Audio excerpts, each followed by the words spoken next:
India's already an extremely important part of BSI's international operations. We're in 27 countries around the world. India is one of our top 5 in terms of size.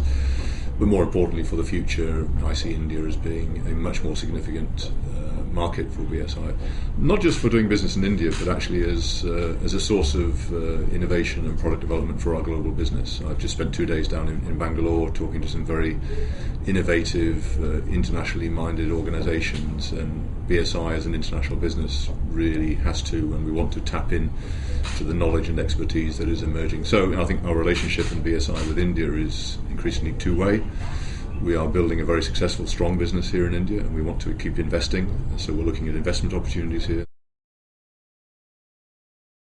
An anti-bribery management system, a management system generally is based on a standard. Any management system is based on a standard. Right. What is a standard? A standard is repeatable best practice. Right. It's a best practice that's been developed by experts who really focus on this particular issue. So in the case of the anti-bribery standard, it's a standard that's been created by a group of international experts who work in the area of anti-bribery and risk management.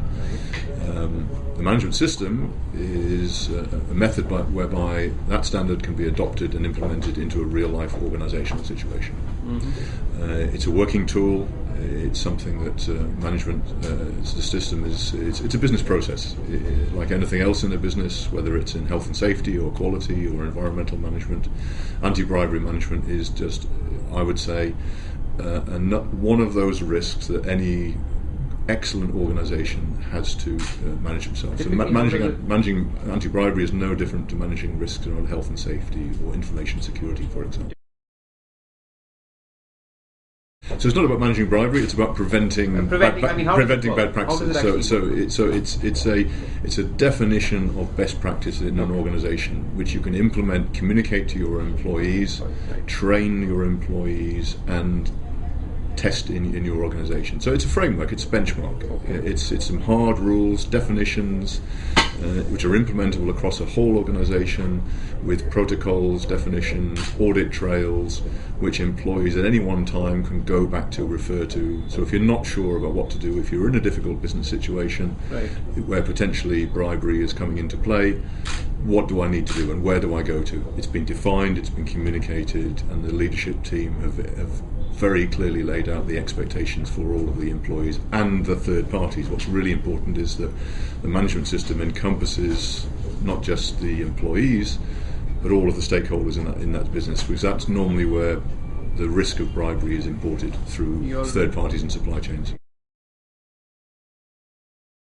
Well, it's a British standard, and we're introducing this at the same time in the UK. So this is a product which we're introducing globally simultaneously. The issue is exactly the same in the UK.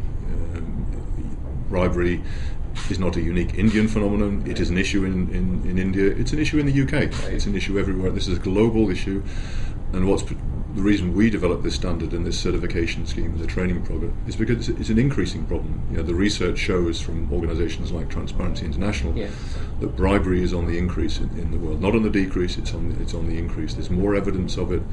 At the same time, there are increasing reputational and legal risks for organisations if they don't address it. So that's why we are, as BSI, addressing the issue of bribery, because it always has been, but it's become a much higher profile business issue than it ever has been before.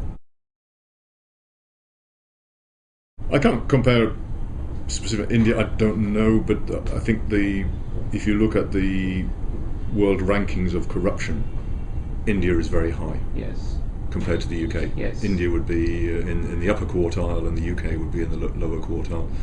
So based on the evidence, you have to say that it hasn't been effective in India, but clearly it continues to be prevalent, and therefore the agencies, the legislation and the agencies enforcing it, have not been effective. So, and that is, to be fair, probably the perception of most people outside of India, and probably most Indians would also recognise that the prevalence of corruption says that the ability to address this issue is not there. In the UK, the Serious Fraud Office, for example, the police forces are increasingly active in this area.